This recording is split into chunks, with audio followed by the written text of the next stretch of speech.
बसला गेला पाहिजे. दादा ते माधुरी हत्ती आणा परत वंताऱ्यामधून. लय भावना दुखवले. माधुरी हत्ती हत्ती आणा हत्ती. हत्ती हत्ती काय झालं?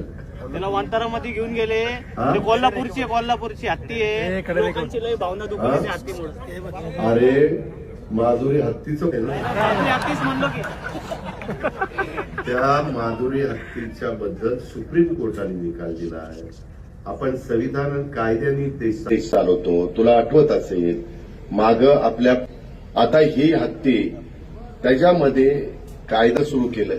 शेवटी तुम्हाला मला जसा जगण्याचा अधिकार आहे तसा पक्ष्यांनाही जगण्याचा अधिकार आहे, प्राण्यांनाही जगण्याचा अधिकार आहे. त्या प्रकारे त्या हत्तीणीचं झालं आणि म्हणून ती गेली. बाबा लय शेजला हत्तीणीचं लागलंय बाबा.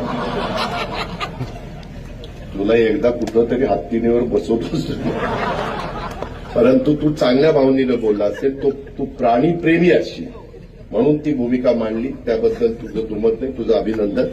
पण मी पण त्याच्या खोलात गेलेलो होतो. त्याकरता जसं बैलगाडा शर्यत जशी आपण सुरू केली तसा काही मार्ग काढता येतोय का अॅडव्होकेट जनरलला वगैरेंना बोलून आम्ही त्याच्यात प्रयत्न करू. पण